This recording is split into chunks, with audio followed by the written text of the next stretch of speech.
18তম বার্ষিক ওয়াজ মাহফিলের সম্মানিত সভাপতি, মঞ্চে উপবিষ্ট আজকের এই মাহফিলের সম্মানিত প্রধান অতিথি, আমার বন্ধুভর হযরত মাওলানা শরীফুজ্জামান সাহেব রাজীবপুরী দামাত বারাকাতুহুম, উপবিষ্ট মাদ্রাসার সম্মানিত মুহতামিম, ম্যানেজিং কমিটির সম্মানিত সদস্যবৃন্দ, উপস্থিত বিভিন্ন অঞ্চল থেকে আগত দিন দরদি ধর্মপ্রাণ মুসলমান ভাইয়েরা,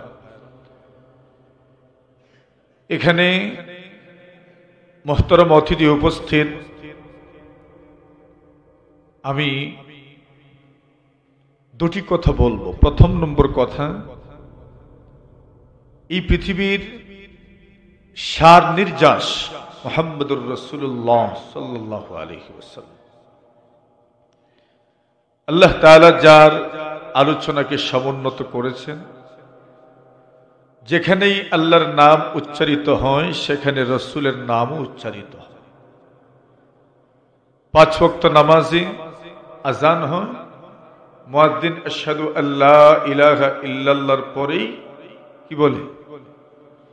আশহাদু আন্না মুহাম্মাদার রাসূলুল্লাহ। নবী আলাইহিস সালাতু ওয়াস সালাম আমাদের সামনে দিন রেখে গেছে। রাসূলুল্লাহ যেই পথে উম্মতের চিকিৎসা করেছেন, সেই যুগে বর্বর যুগের মানুষ যেই চিকিৎসা সেবা পেয়ে নিজের ঈমান আমলকে সংশোধন করেছেন, এখনো সেই পথেই ঈমান আমলকে সংশোধন করতে হবে। সেটা কি? যে মানুষের সামনে বসে ইলম অর্জন করতে হবে। আব্দুল্লাহ ইবনে মাসউদ বলেন, ইন্নামাল ইলমু বিত্তাআল্লুম, ইলম শিখার মাধ্যমে। কারো কাছে বসতে হয়, শিখতে হয়, উনি যা শিখাবেন সেটাই শিক্ষা। এভাবে শিক্ষা অর্জনের মাধ্যমে যুগে যুগে মানুষ তৈরি হবে ইনশাআল্লাহ। বর্তমানে সবচেয়ে বড় অভাব মানুষ এমনি বহু মিলে, কিন্তু আপনি কোনো কাজের জন্য লোক চান, দেখবেন ওই কাজের উপযোগী লোক পাওয়া বড় কঠিন হয়ে দাঁড়ায়। মানুষ বলে না, পাত্রী দেখতে গেলে পাত্রীর বড় অভাব। পাত্রী দেখতে গেলে কি? পাত্রীর বড় অভাব। আরে অভাব কিসের? আছে তো, অভাব নেই তো, কিন্তু এরপরও যেরকম চাওয়া হয় এরকম মিলানো যায় না। কুরআন ও সুন্নাহের ক্ষেত্রে এমনই বিষয়, আপনি মানুষের অভাব দেখবেন না, কিন্তু বাস্তবিক অর্থে হামিলে কোরআন, হামিলে সুন্নাহ, কোরআন এবং সুন্নাহের দ্বারক বাহক পাওয়া বড় কঠিন। তাওরাত, জাবুর, ইনজিল বিকৃত হয়ে গেছে। এগুলো তো আল্লাহর কিতাব, কিন্তু বিকৃত কেন হলো? সঠিক মানুষের অভাব ছিল। রাসূল বলছেন, একসময় কোরআন সুন্নাহের ইলম থাকবে না। কেন থাকবে না? রাসূল বলছেন, আইয়াযহাবা হামালাতুহু, কোরআনে মাজিদের হামিল দ্বারক বাহক যারা, সুন্নাহের দ্বারক বাহক যারা, এরা আস্তে আস্তে দুনিয়া থেকে চলে যাবেন। সুতরাং এমন মানুষ তৈরি করার দরকার আছে না নাই?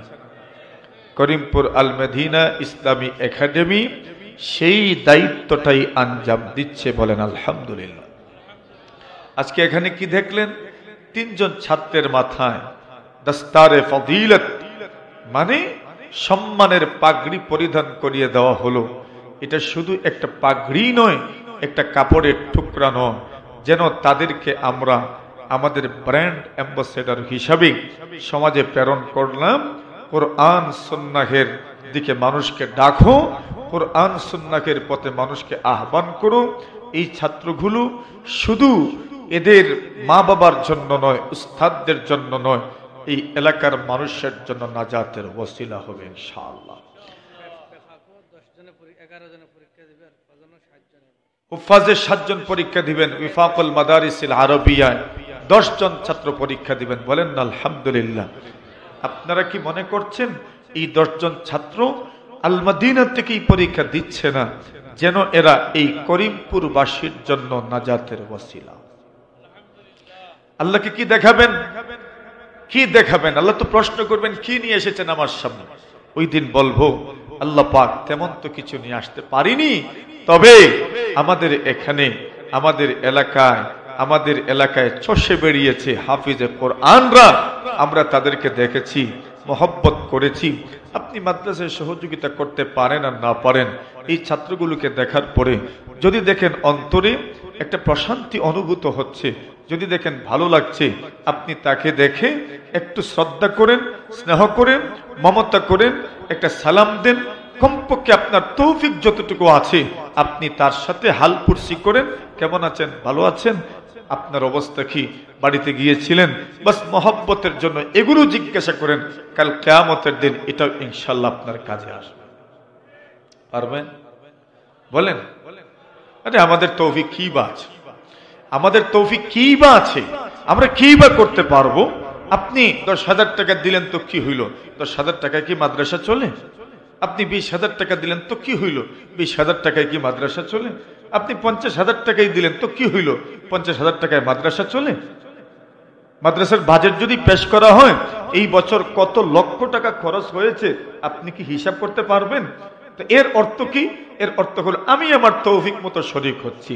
প্রত্যেকেই যদি এইভাবে যার যার তৌফিক মতো এগিয়ে আসে, আমি 50,000, আমি 10,000, আমি 20,000, একজন পারলো না 5 টাকা দিল, 1 টাকাও দিল, সে তার তৌফিক মতো এগিয়ে আসলো। আমি 1 টাকাও দিতে পারলাম না, কিন্তু আমি অন্যজনের কাছে মুখ খুললাম, সে 10 টাকা মাদ্রাসায় দিল। আল্লাহ রসুল বলছেন ম্যানেজার, মাধ্যম, এদেরকেও আল্লাহ সমান সন্তান। আপনি কিয়ামতের দিন দেখবেন আপনার ঘরে যিনি বিবি আছেন, আপনার স্ত্রী, টাকার মালিক তো আপনি, আপনি ঘুমিয়ে আছেন, আপনার বিবি আপনার পকেট থেকে 10 টাকা দান করলেন, টাকাটার মালিক তো আপনি, সব তো আপনি পেলেন, কিন্তু উনি যে মধ্যখানে হাত বসাইছেন, এজন্য উনাকেও আল্লাহ আপনার সমান সব দান করবেন। তবে আপনার সব থেকে কোনো কমবে না। আল্লাহ এত কৃপণ যে আপনার সব কেটে দিবেন, আপনারটা ঠিকই থাকবে, কিন্তু আল্লাহ পরওয়ারদিগারে আলম ওনাকেও সমান দিবেন। আপনার দোকান আছে, দোকানে ম্যানেজার বসা, আপনি দোকানের মূল মালিক, আপনি দোকানে নয়। এখন ম্যানেজারকে আপনি বলে আসছেন অথবা বলেন নাই, কিন্তু ম্যানেজার জানে 2, 4, 5 টাকা দিলে আমার মালিক কিছু বলবেন না। ম্যানেজার 2, 4, 5 টাকা 10 টাকা কোনো গরিবকে দিয়ে দিল, রাসূল বলছেন মূল মালিক যেমন সব পাবে, ম্যানেজার সমান সব পাবে। সুতরাং আপনি মুখ খুলবেন, 2 টাকা পারলে মাদ্রাসা এনে দিবেন। এটাও যদি সম্ভব না হয়, মাদ্রাসার ছাত্রদেরকে মহব্বত করবেন ইনশাআল্লাহ। আমি কথা আর বাড়াচ্ছি না, মেহমান তো নতুন আমাদের এখানে, ওনাকে ফ্লোর দিয়ে সুযোগ দিই আমি আলোচনা। এখানে উনি অসুস্থ, কিন্তু এরপরও আমার জন্য উনি কষ্ট করছেন, আমার তো উচিত ওনার জন্য কষ্ট করা। তবে আমি ইচ্ছা পোষণ করেছি ওনার বয়ান কিছু সময় আমি শুনেই যাব ইনশাআল্লাহ। এখানে বসে হোক অথবা এখানে হোক, বসে শুনে যাবো ইনশাল্লাহ। আমি বললাম চলেন আমরা একসাথেই যাই, আজকে স্টেজে সুন্দর একটা পরিবেশ তৈরি হোক। ভালো লাগছে না আপনাদের কাছে? এখানে আমাদের হাজি সাহেব সহ আমাদের আরেক মুরব্বী রাজীবপুরী সাহেব, এদিকে ইমাম সাহেব, এদিকে আমাদের নিজাম ভাই সহ অদবপুরী হুজুর ছিলেন, প্রিন্সিপাল সাহেব ছিলেন, আরো গণ্যমান্য লোকজন, আমাদের মুরব্বীরা, এই ভানুগাছ কমলগঞ্জের কীর্তিমান পুরুষেরা এখানে উপস্থিত ছিলেন। আপনারা সামনে বসা, আপনারা নিচে বসা মানে এমন নয়, আপনাদেরকে আমরা গণ্যমান্য ব্যক্তিদের অন্তর্ভুক্ত মনে করি। আপনাদের দিল বড়, মন বড়, এজন্য কোরআনের সামনে আপনারা বসেছেন নিচে। আল্লাহ তাআলা আপনাদের ইজ্জত সম্মান আরো বৃদ্ধি করুন, বলেন আমিন। কথা শেষ করছি, ওয়া আখিরু দাওয়ানা আনিল হামদুলিল্লাহি রাব্বিল আলামিন। আসসালামু আলাইকুম ওয়া রাহমাতুল্লাহি ওয়া বারাকাতুহু।